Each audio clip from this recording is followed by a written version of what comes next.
Boa noite, povo de Deus. Estamos aqui no estúdio. Como é o nome do estúdio? Fala aí de novo aí. Growth Sale. Growth Sale. Isso. Significa Crescimento da venda. crescimento da venda. Estamos aqui para gravar hoje o seminário de especialização A Vida Cristã na Vida de João Batista. Eu sou o Dr. Anderson Moreira. Nos procure aí no YouTube. Nós estamos também no Facebook como Escola Teológica Hatikva. Hatikva. Hatikva. Hatikva significa esperança. Então nós estamos aqui hoje para gravar esse vídeo falando de João Batista. Quais são as aplicações de João Batista na nossa vida cristã? Por exemplo, vamos lá para ver os tópicos aqui, ó. Nós temos Zacarias e a sua idade avançada. Ele não poderia exercer o sacerdócio? A mudez antecedeu a voz. O altar de incenso e o anjo Gabriel. Isabel e o batismo com o Espírito Santo ainda no ventre. Crescer no deserto. Gafanhoto e mel silvestre. Batismo com fogo e com o Espírito Santo. Raça de víboras e a comparação com as serpentes abrasadoras. Ele é maior do que eu. O perigo de não seguir aquele que eu anuncio. A dúvida daquele que te anunciou. Trocando o reino pela cabeça do profeta. Dos nascidos de mulher, ele é o maior. Salvação e reino. E o que o Senhor acrescentar. São esses tópicos. E nós vamos tentar ser breve. Então, o primeiro tópico é aqui, Zacarias e a sua idade avançada. Ele poderia ou não poderia exercer o ministério? Zacarias, a palavra zacar quer dizer lembrou-se, lembrar-se. E esse é o pai de João Batista. Nós temos também Isabel. E esse nome Isabel, ele vem de Elishivá. Elishivá, Shivá significa aliança. Eli significa Deus. Do que Deus se lembrou? Lembrou-se Deus da sua aliança. Porque chegou os dias de começar a anunciar, não de anunciar, mas já não são os dias de anúncio, já são os dias de cumprimento. Então, João Batista, quando ele vem preparar o caminho para que Jesus viesse. E desde quando se prepara esse caminho? Esse caminho já começou a ser preparado já lá no ventre, lá na barriga de Elishevá, né? Que é traduzido para nós como Israel. E os pais de João Batista significa Deus se lembrou da promessa. E se você se dedica até a sua velhice à obra de Deus, ele também se lembrará de você. Olha que interessante. E o nome que o anjo falou para colocar era João, Yohanan, que significa graça de Deus. Ou seja, Deus se lembrou de seu povo e concebeu graça. A idade avançada de Zacarias me chama a atenção devido ao sacerdócio e o ofício levítico. Seria exercidos dos 30 aos 50 anos. O livro de Números, capítulo 4, é dos 25 aos 50. O número 50 é um número extraordinário na Bíblia. O ano do jubileu. Tudo volta ao devido lugar, segundo Levíticos 25. Também é o número de dias desde a Páscoa até o Pentecoste, do sacrifício à colheita. Não se sabe como Zacarias ainda oferecia incenso no templo, devido à sua idade. É que quando algo extraordinário está para acontecer, as coisas fogem da normalidade, e assim foi. Quando tem algo extraordinário para acontecer, as coisas fogem da normalidade. Isso aqui é extremamente maravilhoso. E Zacarias, ele foi sorteado no turno de Abias. Era tanto sacerdote que havia um sorteio. E devido a esse sorteio, caiu de Zacarias entrar no templo naquele dia. O turno de Abias é um fator dominante quanto ao nascimento de Jesus. É simples fazer as contas. Primeiro, por essas contas aqui, nós vamos descobrir que Jesus não nasceu em dezembro. Grave isso aí. Jesus não nasceu em dezembro. O Natal nosso é uma fraude. E é simples fazer essas contas. O turno de Abias era o sexto dos 24 exercidos durante o ano. Ou seja, um ano tem 12 meses e eram 24 turnos. Ou seja, cada um sacerdote exercia o turno durante 14 dias. Os meses em Israel, eles duram as 7 estações da lua. 7 vezes 4, 28. Então, o mês lá tem 28 dias. Então, cada sacerdote exercia o turno por apenas 14 dias. Lá em Israel, o ano começa em abril. Isso aqui você tem que entender, ó. Cada turno exercia o sacerdócio durante 15 dias no mês ou 14, levando em conta o calendário judaico. Os meses têm 28 dias, 7 por cada lua, calendário lunar. Só que naquele tempo eles usavam o calendário do sol. O ano começa em abril, 3 meses após o sexto turno, entra em ofício em julho. Zacarias entra no Santo do Santo devido não ter mais a arca, o altar de incenso substituía a arca. Zacarias recebe o anúncio de João Batista. Difícil entender como um sacerdote avançado de idade exercia, sendo que o limite era de 50 anos. Números 8. Em julho, Isabel engravida. E 6 meses após, Maria também engravida. Julho, mais 6 meses, Maria engravida em janeiro. Mais 9 meses, Jesus nasceu em outubro, na festa dos tabernáculos. E tabernaculou entre nós, e vimos a sua glória como a glória do único gerado por Deus.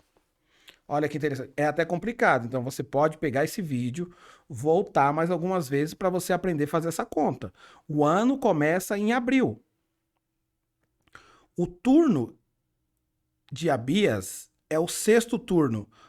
Ou seja, sexto turno divide por 2, porque cada turno dura metade de um mês. Então, abril conta mais 3 meses, é o sexto turno. No sexto turno, Zacarias recebe de Gabriel a incumbência, a bênção de gerar no período que não se gera mais, que não era dos costumes dos homens gerar mais. Eles eram avançados em idade, tanto ele como a mulher, assim como Sara e Abraão. E aqui nós temos o altar de incenso e o anjo Gabriel. Mas depois do segundo véu estava o tabernáculo, que se chama o Santo dos Santos, que tinha o incensário de ouro e a arca da aliança coberta de ouro, toda em redor, em que estava o vaso de ouro que continha o maná, a vara de Arão, que tinha florescido, e as tábuas da aliança. Isso está escrito em Hebreus 3, do 3 ao 4. Este texto de Hebreus chama a atenção, pois o altar de incenso encontra-se dentro do Santíssimo Lugar, onde, segundo a Torá, somente a arca da aliança ficava depois do véu. Porás o altar em frente ao véu que está junto à arca do testemunho, diante do propiciatório que se acha sobre o testemunho, aonde virei a ti. Arão queimará sobre o altar de incenso todos os dias de manhã, quando preparares a lâmpada, o queimará. Êxodos 30. Aqui é um texto de interpretação, isso aqui vai dar muito pano para manga, porque os teólogos, né, vão falar sempre que o altar de incenso ele ficava do lado de fora. Mas aqui, como nós vemos, o altar de incenso está da parte de dentro. Então, Zacarias entrou além do véu e teve uma visão. E o anjo lhe apareceu e falou que ele ia ser pai. Ele falou, não, mas eu já sou avançada de idade. Ele falou, porque você desacreditou, você vai ficar mudo. E olha que interessante, a mudez dele antecede a voz. Que nós já estamos no outro tópico. A mudez de Zacarias devido à incredulidade gerou a voz do que clama no deserto, cumprindo-se Isaías 40 e Malaquias 4:5. Voz do que clama no deserto, preparai o caminho do Senhor, endireitai no ermo vereda a nosso Deus. Todo vale será exaltado, e todo monte e todo alteiro será abatido. O que é torcido se endireitará, e o que é áspero se aplanará. Isaías 40. Então nós temos vários textos de referência aqui, e algo que é excelente. Olha só. Zacarias era avançado de idade, e ele ficou mudo até que o seu filho nasceu. Isso aqui nós temos uma aplicação para as nossas vidas. Por quê? Porque muitas vezes nós saímos falando todos os nossos projetos para todo mundo e os nossos projetos às vezes nunca acontecem. Então, quando o anjo falou, você vai ficar mudo até o dia que o menino nascer, aquilo não foi uma maldição, aquilo foi uma benção. Porque nós temos que aprender a ficar quieto até o dia que a nossa benção acontece. A maior benção para um homem avançado de idade, a maior benção para o povo de Israel era o quê? Ter um filho homem.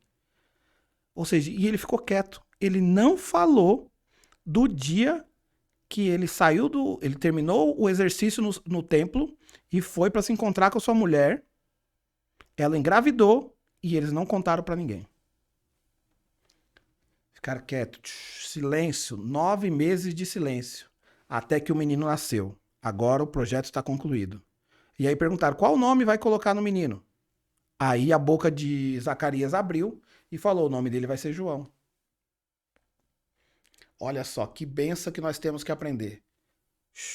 Ficar em silêncio até que saia da geração até o cumprimento. Todo projeto tem um período geracional. E nesse período geracional, muitas vezes nós falamos. Nós não podemos falar no período geracional. Nós só temos que falar na hora que o projeto estiver concluído. Mas antes disso, antes dele nascer,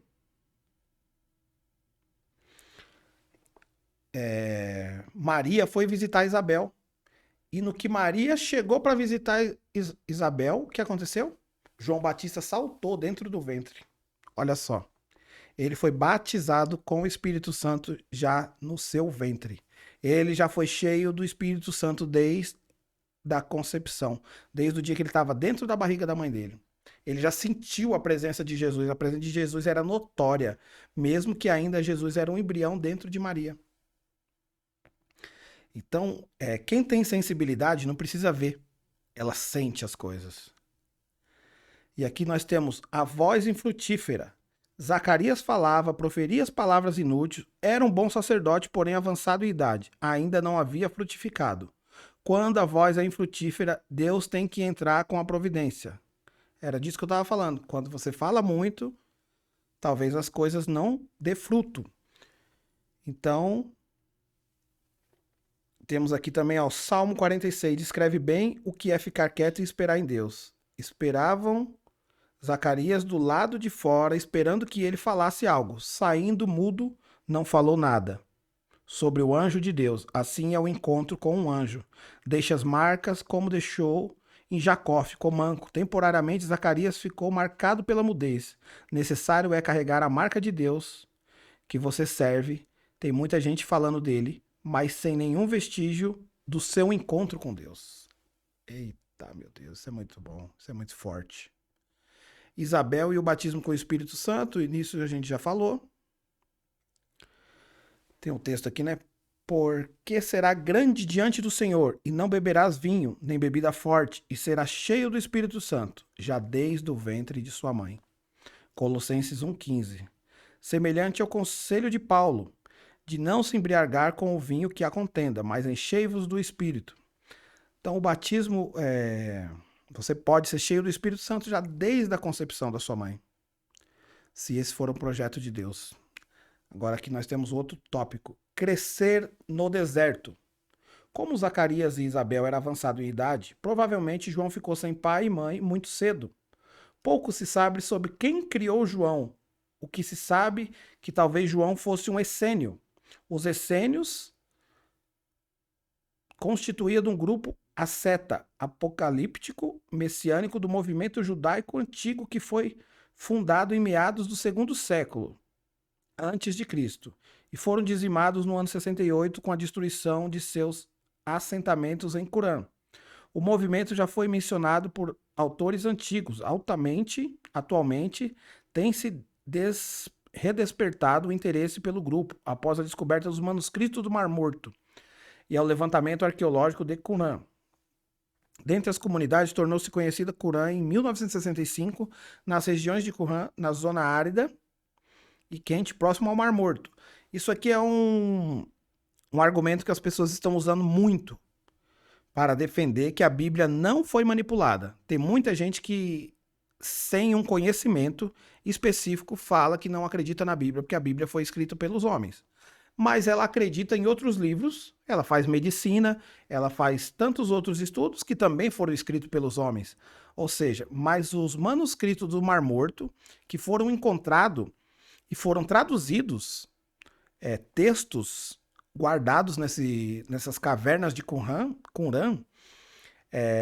e fizeram a tradução. E pegaram a tradução de 1500 anos atrás, que é o texto mais antigo que encontraram, com os textos de hoje. E não acharam diferença nenhuma de tradução. Como pode um texto escrito hoje e outro escrito 1500 anos atrás ser o mesmo texto? Ou seja, a Bíblia é a verdade. Os essênios estão intimamente ligados com essa descoberta, porque eles viviam nesse período, e foram eles que talvez guardaram manuscritos ali dentro de jarros que foram preservados até os dias de hoje. Então eles encontraram e fizeram a comparação dos textos bíblicos atuais com os textos bíblicos daquele tempo. Então o texto aqui vai falar, né? Crescendo no deserto. O deserto também é um lugar de crescimento. Muitos cresceram no deserto, né? A geração que saiu do Egito até chegar na terra de Canaã, eles passaram 40 anos no deserto. E aqueles que desacreditaram de Deus ficaram no deserto. Outros nasceram e cresceram no deserto. Só que no deserto Deus ampara, no deserto Deus não deixa gastar as suas roupas, no deserto Deus não deixa você gastar o seu dinheiro, no deserto Deus faz crescer o povo. Quantas bênçãos tem no deserto? E tem muita gente que no deserto simplesmente acha que vai morrer, não cresce, não evolui. Mas João Batista cresceu no deserto. Ele comia mel silvestres e ele comia gafanhotos. Olha que interessante. O que é gafanhoto e o que é mel silvestre? Isso aqui fala da vida cristã. Que os gafanhotos, eu não sei se você já estava andando de bicicleta de alguma coisa, você comeu um inseto para você ver como que é amargo. Ele bate na sua boca, mas é uma amarga na hora. E a vida cristã, ela tem os amargos, porém ela tem o mel. Então não é só de gafanhoto que você vai viver. Você não vai viver só de amarguras. Também vai ter as doçuras. E você não pode usufruir de todo o mel, porque quando vier as amarguras, você não vai poder tirar o gosto dos amargos, os amargos da vida. Você entendeu? E não é só da vida cristã, isso em toda a vida. Tem os amargos e também tem os doces. Amargos e doce. E ele cresceu. Era essa alimentação de João Batista. Também vai falar das suas vestimentas, que ele se vestia com peles de camelo. E para você ver, as vestimentas têm que condizer com o lugar que ele vive. Camelo é um animal do deserto. Ele vivia no deserto. Então ele se vestia de acordo com o que ele vivia. Isso aqui também a pessoa tem que aprender. Eu tenho que me vestir de acordo com o que eu vivo. Ele se vestia de peles de camelo. E ele vivia no deserto. Tem muita gente que contradiz.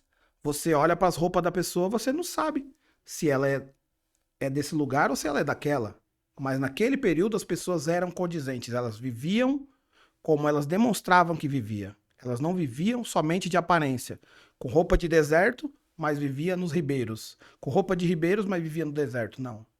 Quando as pessoas olhavam para sua roupa, ela já sabia te identificar. Nós temos aqui outro tópico, raça de víbora e a comparação com as serpentes abrasadoras. Isso aqui quando o João Batista está lá, né, pregando, todo mundo foi lá ver, ele falou, raça de víboras, quem vos ensinou a fugir da ira vindoura, né? Da mesma forma como Moisés levantou a serpente no deserto, assim também é necessário que o Filho do Homem seja levantado, para que todo o que nele crê tenha a vida eterna. Então o Senhor enviou serpentes que morderam o povo, e muitos morreram. O povo foi a Moisés e disse, pecamos quando falamos contra o Senhor e contra você. Ore, pedindo ao Senhor que tire as serpentes do meio de nós. E Moisés orou pelo povo. E o Senhor disse a Moisés, façam a serpente e coloque-a no alto de um poste. Quem for mordido e olhar para ela viverá. Moisés fez então a serpente de bronze e colocou no poste. Quando alguém era mordido por uma serpente e olhava para a serpente de bronze, permanecia vivo. Olha que interessante isso aqui. Moisés teve que fazer uma serpente de bronze para que todo mundo que olhasse para ela não ia deixar de ser picado. Mas quando fosse picado e olhar para a serpente, não morreria pelo veneno da serpente. E assim é todos nós. Toda vez que vier alguém e nos afetar, toda vez que vier uma cobra e nos picar, toda vez que vier alguém nos machucar, o que nós temos que fazer? Olhar para o Senhor, olhar para a cruz. Que aí aquele mal que alguém nos fez não vai prosperar naquilo que ele veio. A serpente ela vem para picar e te matar. As pessoas vão vir e vão te afrontar, vão tentar te matar, mas se você estiver olhando para a cruz, nenhum mal vai te suceder. Nenhum mal vai chegar até você. Aqui nós temos o tópico que é os gafanhotos e o mel silvestre, que eu já falei. Nós temos a diferença do batismo com fogo e com o Espírito Santo, que há muitos equívocos de interpretação do texto, que cita o batismo com o Espírito Santo e com fogo.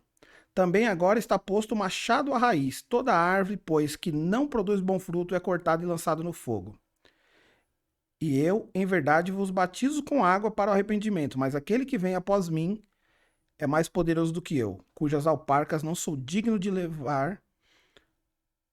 Ele vos batizará com Espírito Santo e com fogo. E a sua mão tem a pá e limpará a sua eira, e recolherá no seu celeiro o trigo, e queimará a palha com o fogo que nunca se apagará. Olha só, então João Batista está sendo bem específico, que o fogo aqui é para destruição, não é para te deixar incendiado, não é para te incendiar para que você saia queimando as coisas, não. Aqui é quem não é, porque João Batista está fazendo a comparação de árvores, que cada um vai ser a árvore. Aquele que é batizado com o Espírito Santo vai dar fruto. E o que não crê e não for batizado vai ser lançado no fogo. Então, esse batismo com o Espírito Santo aqui que muita gente fala, não é um batismo para você ser avivado, ficar muito mais forte, não. É um batismo de destruição para aqueles que não crê. Isso aqui você pode ir, qualquer pessoa que saiba interpretar a Bíblia vai entender que está falando de árvore. Árvore no machado é cortada. Se for para o fogo, não nasce mais fruto. Ele é maior do que eu. O perigo de não seguir aquele que eu anuncio. A dúvida daquele que te anunciou, trocando o reino pela cabeça do profeta. Dos nascidos de mulher, ele é o maior. Então aqui nós temos vários tópicos aqui colocados. João cita que ele é maior que eu. Fala coisas extraordinárias acerca dele. Porém anunciou Cristo e não o seguiu. O perigo de se achar mestre é nunca mais querer ser discípulo de alguém. Maior que Deus levanta após ele. Olha só. Assim acontece até hoje. Pastores não se submetem a doutores e mestres em teologia, no qual me incluo. Eles anunciam e até falam bem, mas mandam os seus discípulos ouvir. Porém, não ouvem nem admite descer do pedestal. João Batista assim o fez, e perdendo a cabeça, pois já não tinha o Espírito que no Antigo Testamento habitava somente sobre um, prova que ele não tinha o Espírito Santo, fora a incredulidade. Prova que ele não tinha mais o Espírito Santo, fora a incredulidade. E os discípulos de João anunciaram-lhe todas essas coisas. E João, chamando 2 discípulos dos seus discípulos, enviou-os a Jesus, dizendo: És tu que havia de vir ou esperamos outro? Olha só. Quando uma pessoa perde o Espírito Santo, ela também perde a fé. Porque esse mesmo João Batista, ele tinha anunciado Jesus, ele é maior do que eu não sou digno de desatar as alparcas, ele vem após mim, ele é maior do que eu, ele é antes de mim, todo mundo sabe. E de repente esse cara tá preso. E por ele estar preso, o que acontece? Ele fica em dúvida, ele manda discípulos dele perguntar: és tu mesmo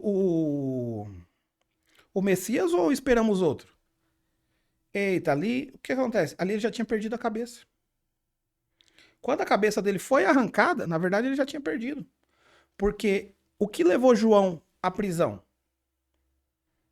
Ele ficava anunciando Jesus Cristo, mas não seguia o Jesus Cristo. Ele é maior do que eu, mas não seguia Jesus Cristo. E em vez dele estar anunciando o Rei Jesus, ele fez o quê? Foi falar do pecado de Herodes, porque Herodes vivia com a mulher de seu irmão, Felipe. Ele... Isso aqui é um perigo, cara. Você tem o rei da vida e você começa a anunciar o rei da morte. Você está mais preocupado com o pecado do que com o Cordeiro de Deus que tira o pecado do mundo. Ele falou, eis o Cordeiro de Deus que tira o pecado do mundo. Se ele continuasse falando isso, eis o Cordeiro de Deus que tira o pecado do mundo, ele não estaria olhando para o pecado de Herodes. Ele está certo de protestar contra o pecado de Herodes? Tá. Mas a mensagem tem que ser, eis o Cordeiro de Deus que tira o pecado do mundo. Você não pode deixar de olhar para o Cordeiro de Deus que tira o pecado do mundo para ficar olhando para o pecado das outras pessoas. Ou eu olho para o Cordeiro que tira o pecado, ou eu olho para o pecado. E João Batista fez isso. Então, todos conhecem a história. A Salomé vai lá, dança, o Herodes enche de vinho e ele fala, ele fica encantado com a menina e ele fala, até metade do reino eu te dou.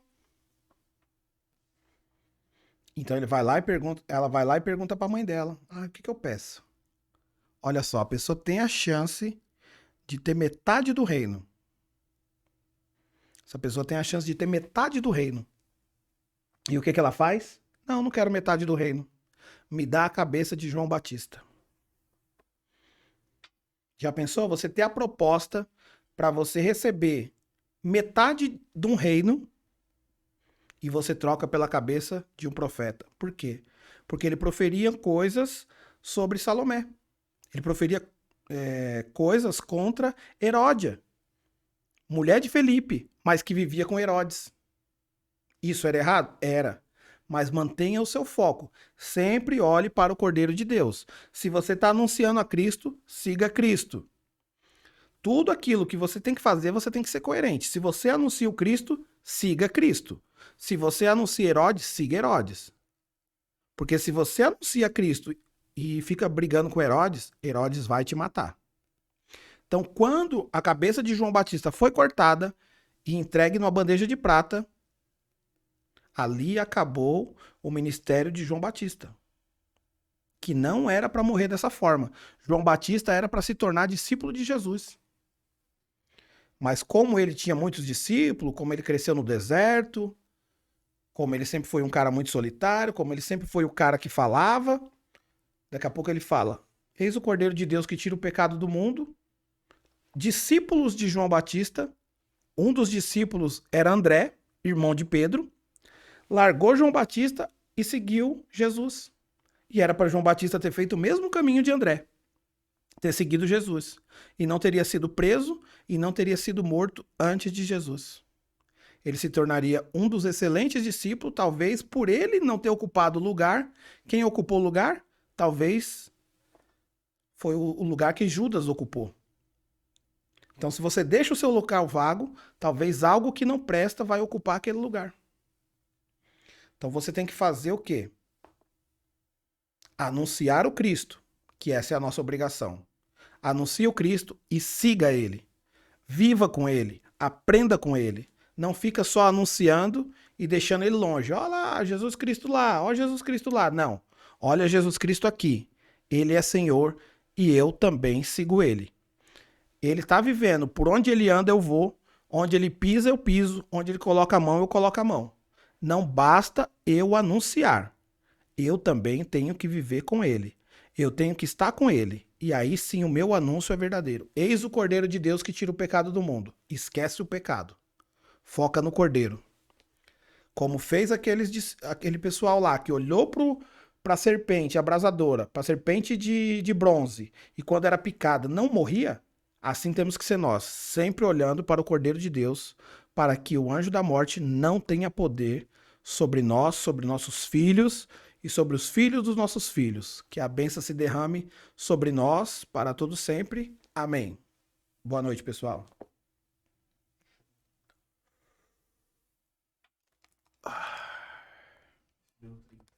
Deu 30.